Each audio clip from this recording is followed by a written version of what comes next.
Jadi kita lebih untuk menarik ke generasi muda untuk tertarik ke pertanian karena itu sebagai modal untuk melanjutkan istilahnya jenjang regenerasi pertanian kita. Karena tanpa ada regenerasi, kita mengandalkan yang tua sampai kapan?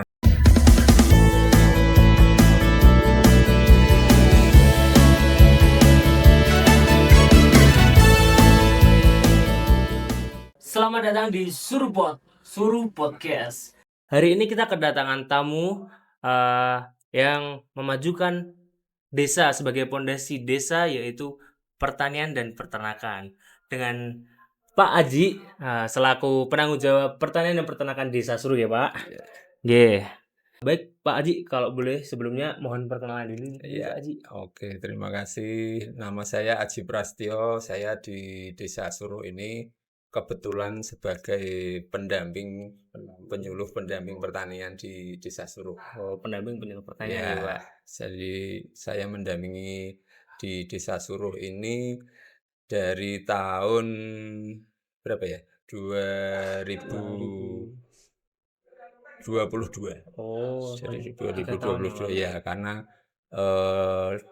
penyuluh pertanian di Desa Suruh yang pensiun, terus saya masuk ke Desa Suruh. Begitu. Gitu ya Pak.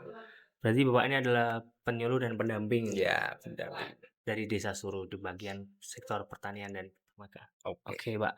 Nah Pak Haji, bisa dijelaskan seperti bagaimana sih kondisi pertanian dan peternakan di Desa Suruh saat ini Bapak? Oke. Pada umumnya Desa Suruh itu mempunyai potensi di bidang pertanian, khususnya di bidang pertanian. Dia di Desa Suruh ini mempunyai luas lahan baku sawah itu seluas 183 hektar. Nah, itu sangat berpotensi sekali, terutama di tanaman pangan. Karena sebagian besar tanaman pangan di Desa Suruh ini ada yang ada di sawah itu komoditasnya padi. Jadi merupakan penyangga makanan pokok kita, gitu ya. Selain itu di Desa Suruh itu mempunyai kelembagaan. Kelembagaan di Desa Suruh itu ada kelompok tani yang tergabung dalam kelompok tani. Petani-petani di Desa Suruh itu tergabung dalam kelompok tani yang berjumlah 8. Dari 8 kelompok tani itu jumlah petani yang ada di Desa Suruh itu sekitar 270.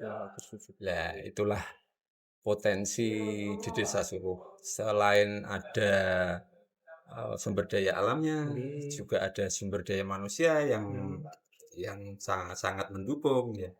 Terus ada selain itu ada perkebunannya. Perkebunan di Desa Suruh itu mencakup ada tanaman cengkeh, ada kelapa, dan lain-lain. Setelah saya masuk di Desa Suruh ini, itu pertanian di Desa Suruh itu ya apa ya istilahnya itu memang daerah di Suruh itu kan kalau di Kecamatan Suruh itu termasuk di perkotaan. Jadi daerah perkotaannya di Kecamatan Suruh. Tapi untuk pertaniannya ya cukup maju karena ada beberapa potensi. Oh gitu. Soalnya kan saya kan mahasiswa KKN UNDU ya Pak. Nah, saya kan berasal dari kota Semarang sendiri. Saya tuh lihat ke sini tuh pertaniannya emang seluas itu, luas sesejuk sekali. itu. Sini juga warganya bener Pak, kayak welcoming banget buat kami sebagai anggota KKN gitu. Waktu saya ikut kerja bakti gitu Pak, itu tuh ternyata ada sendang juga Pak di situ. Itu sebagai mata air gitu Pak. Ya, itu sendang itu juga salah satu potensi yang ada di pertanian. Selain untuk pengairan sawah, dia juga untuk minum bisa. Itu bisa dialirkan sampai malahan di atau tetangga desa. Itu yang Desa menggunakan tetangga air gitu. itu, iya. Oh. Jadi itu sangat berpotensi itu di sendang itu kita punya sendang itu sangat bermanfaat sekali. Bermanfaat untuk pertanian juga terutama dan untuk air minum. Nah, kemarin saya juga sempat mandi di situ, Pak, sama teman-teman. Emang Iya, seger sih, Pak, di situ. airnya jernih. Heeh, jernih Iya, banget. bener. Emang kami yang KKN ini memang inilah yang kami cari di sini gitu loh, Pak. Ketenangan, kesejukan gitu, Pak. Pedesaan ya. Nah, untuk ternak sendiri, Bapak, untuk ternak pangan pangan ternak yang dominan di sini tuh kalau boleh tahu apa ya, Pak? Oh, kalau untuk ternak sendiri, ternak Iya. di Desa Suruh yang dominan itu sapi, untuk ternak besarnya ya, Nggih, sapi. sapi. Itu rata-rata sapi. Jadi ada beberapa dusun yang memelihara, banyak peternak yang memelihara sapi. Selain itu juga ada domba. Domba ya, Domba, Pak? sapi, domba atau kambing itu banyak. Untuk yang potensi itu sih sapi sama domba. Domba. Kalau untuk yang hewan ternak kecil Ternak itu kecil. ada ayam. Ayam ras Oh. dan ayam buras, bukan ras itu yang Jawa itu nggih. Nggih. Ya kalau ayam ras kan yang ayam kandang-kandang yang besar itu. Kalau biasanya kalau ayam kampung, ayam Jawa itu kan pengusahanya untuk pemanfaatan pekarangan seperti Pekarangan, itu nggih. hampir di semua dusun di Desa Suruh itu ada. Hmm. Ada. Sedangkan tadi pertanyaan tuh dominan padi ya, Pak, Padi, gitu, Pak? dominan padi. Emang seluas Dia itu sih, Pak. di Suruh itu kalau menurut data yang ada di saya Nggih. itu panen tahun 2024 itu ada sekitar 445 hektar. Itu dalam satu tahun panen. Misal kita estimasi disuruh itu ini kita mengadakan ubinan itu semacam istilahnya mengambil sampel dari suatu sawah untuk dihitung produktivitasnya. Itu produktivitas di Desa Suruh itu ada 6,5 ton per hektar. 5 ton per hektar. Kalau kita kalikan 445 hasilnya sekitar 2.800-an 2.500 benar. ton. Wah. Itu diproduksi satu tahun di Desa Suruh. Sekitar itu rata-rata. Ya Tahun itu 2.800 ton. sekitar itu satu tahun. Karena kita tanam 2 kali kan, minimal 2 kali dalam satu tahun. 2 kali dalam 1 Iya. tahun. Jadi memang sebesar itu potensi kita. Itu potensi Desa Suruh apabila sekarang yang kita dengarkan ya, pemerintah sekarang itu kan mendengungkan adanya ketahanan pangan. Nggih. Jadi kalau misal ketahanan pangan itu sudah tercapai, swasembada pangan tercapai, swasembada energi tercapai, insya Allah kalau ada apa-apa Indonesia itu masih bisa bertahan. Masih bisa bertahan. Apalagi di Desa Suruh. Desa Suruh itu mempunyai potensi sendiri, mempunyai sawah yang begitu luas, produksi yang begitu bagus. Itu misal nanti Suruh mencukupi pangannya sendiri itu saya kira masih mampu dengan kondisi alam yang seperti ini. Nah, tadi kan dengan banyak potensi seperti itu ya, Pak. Entah segi pertanian, peternakan yang sapi dan domba. Iya. Bahkan saya kaget juga bahkan ada domba di sini ya, Pak. Iya. Gitu. Kalau dari Desa Suruh sendiri nih, Pak, ada apa namanya? Mulai mengembangkan inovasi gitu nggak? Inovasi Untuk di pertanian. nggih. Iya. Eh, Kalau inovasi di pertanian itu sebagian besar itu di alat Alat. mesin pertaniannya. Nggih. Karena begini, pada saat ini kita sangat kekurangan tenaga kerja, terutama di petani. Banyak petani kita yang berumur sudah ya 50 tahun ke atas lah. Karena apa? Karena para pemuda seperti jenengan, seperti teman-teman jenengan itu kalau ditanya cita-citanya apa? Jarang yang jawab jadi petani gitu, jarang. Pasti jarang. Karena apa? Karena mindset anak-anak muda sekarang di pertanian itu ya kotor lah, terus hasilnya tidak menjanjikan lah. Padahal tidak seperti itu. Padahal di pertanian itu sangat-sangat bisnis yang sangat menjanjikan. Oleh karena itu dengan adanya inovasi di alat mesin pertanian yang lebih canggih, lebih modern, kami harapkan nanti untuk anak-anak muda bisa terjun ke pertanian untuk menggantikan petani-petani yang sudah sepuh. Nah, sementara di Desa Suruh sendiri itu sudah banyak yang menggunakan traktor untuk pengolahan Traktor, lahan, nggih. untuk mempercepat, untuk Traktor, efisiensi waktu juga. nggih. Nah, terus itu ada juga alat untuk penyiangan. Penyiangan itu kalau di sini apa ya? Bilangnya itu gosrok. Gosrok. Gosrok itu jadi alat untuk menghilangkan Oh. gulma, rumput-rumput yang Nggih, mengganggu di nggih. tanaman padi itu. Mungkin itu untuk alatnya ada di beberapa kelompok itu mempunyai alat tanam, Alat tanam. ya, alat tanam padi. Cuman belum di apa nggih, belum digunakan karena medan medan sawahnya itu tidak terlalu cocok. Jadi butuh butuh istilahnya apa? Perbaikan Nggak, butuh kayak harus ada yang dirubah agar bisa iya, cocok di benar. lahan tersebut. Menyesuaikan agar bisa Ya, menyesuaikan ya, gitu. Pak. Jadi inovasi yang ada di Sesauro ini sudah mencakup di alat mesin pertanian itu juga. Terus penggunaan pupuk organik. Nggih. Karena bagaimanapun juga kita kan harus kembali ke organik nggih, karena tingkat kesuburan tanah itu bisa kembalikan struktur tanahnya lebih baik itu dengan pupuk organik. Oh. Gitu. Nah, jadi kan waktu itu kan saya berenang di Sendang ya, kerja bakti. Nah, saya tuh lihat lewat mobil kayak mobil tenis tapi belakangnya mesin padi niku lho, Pak. Nah, niku Oh, tuh iya, iya. menapa nggih, Pak? Oh, Nah, itu anu Mas, mesin apa mobil mesin penggilingan padi. mobil langsung.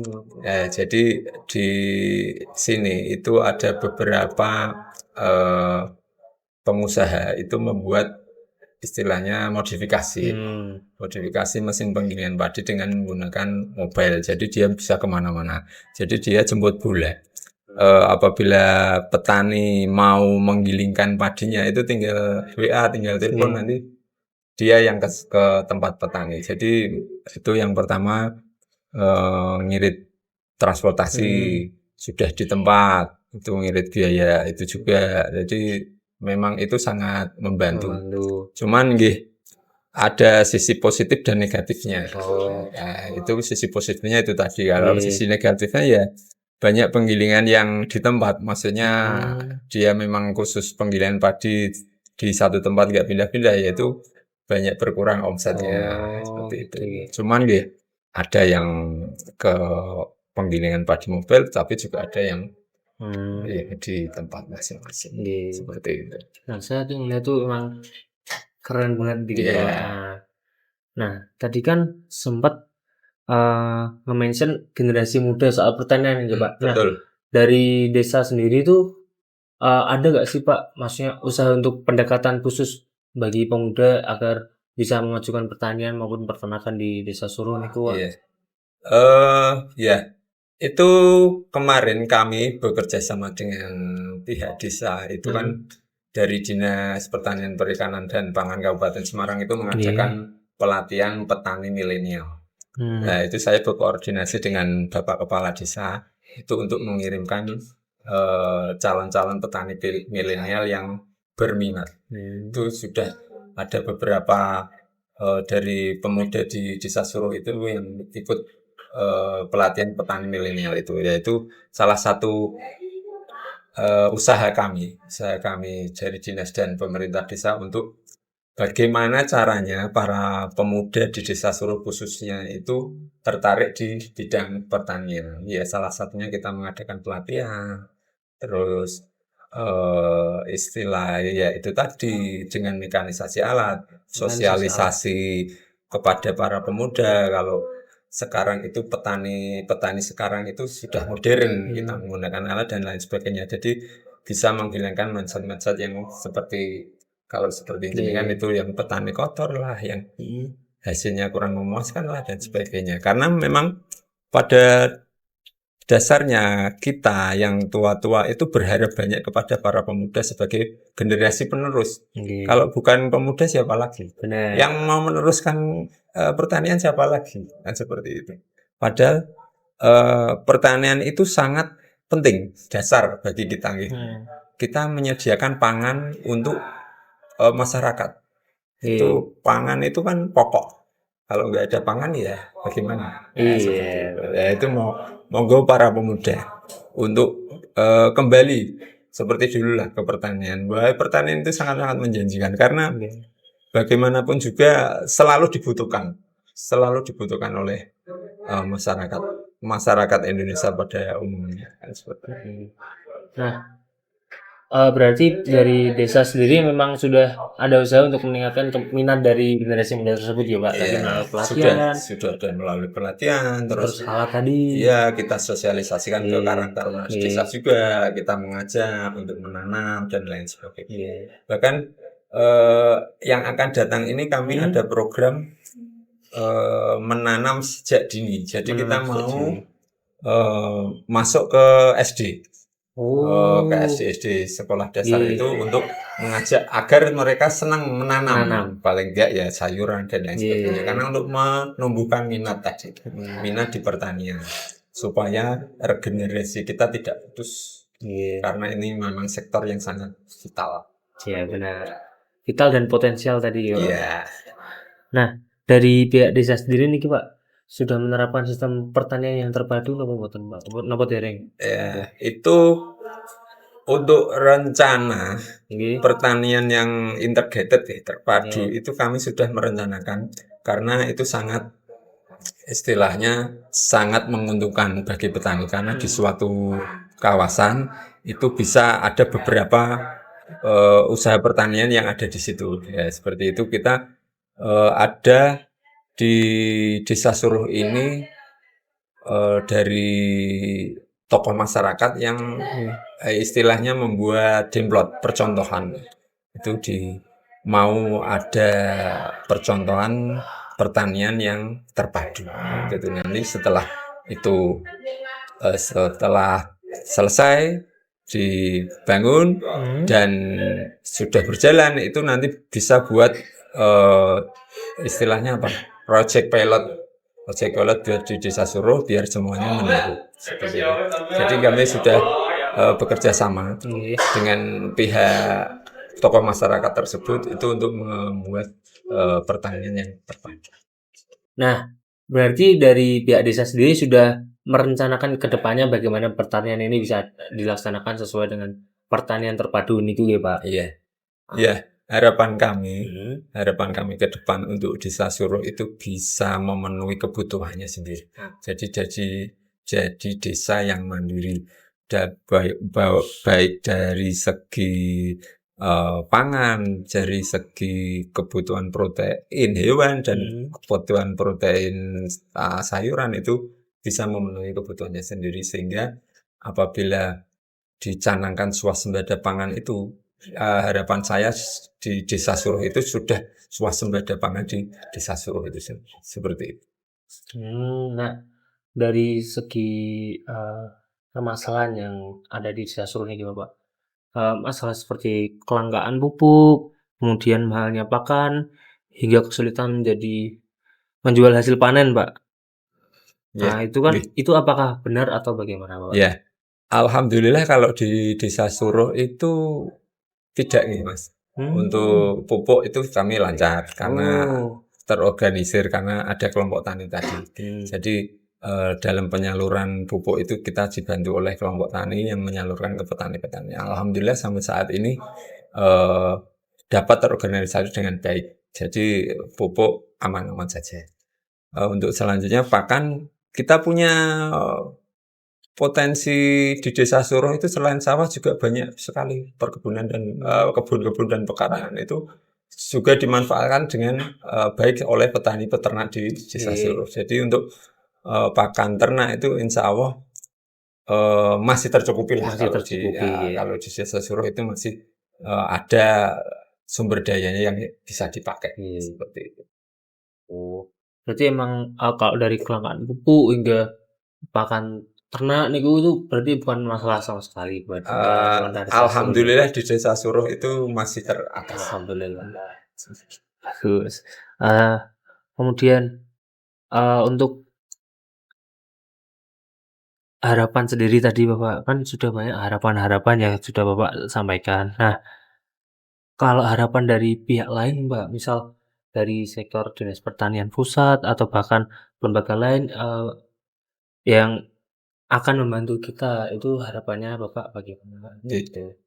Harapan saya untuk ke depannya kita akan lebih dimaksimalkan di regenerasi. Jadi kita lebih untuk menarik ke generasi muda untuk tertarik ke pertanian karena itu sebagai modal untuk melanjutkan istilahnya jenjang regenerasi pertanian kita. Karena tanpa ada regenerasi, kita mengandalkan yang tua sampai kapan? Iya. Seperti itu.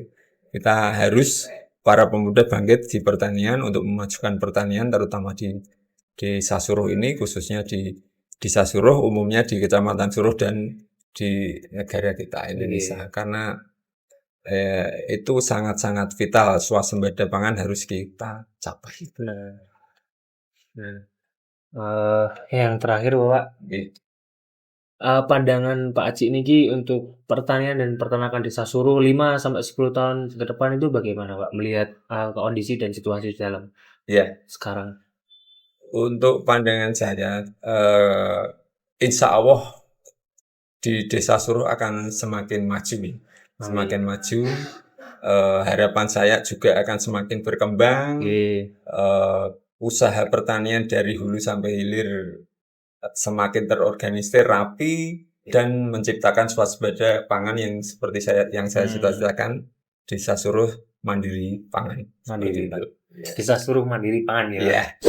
Oke teman-teman, jadi dari perbincangan kami pada kali ini kita bisa menyimpulkan bahwa begitulah situasi dan kondisi di Desa Suruh.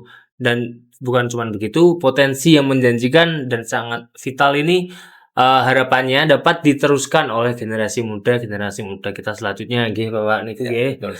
Nah, mungkin begitu aja Bapak untuk perbincangan kali ini.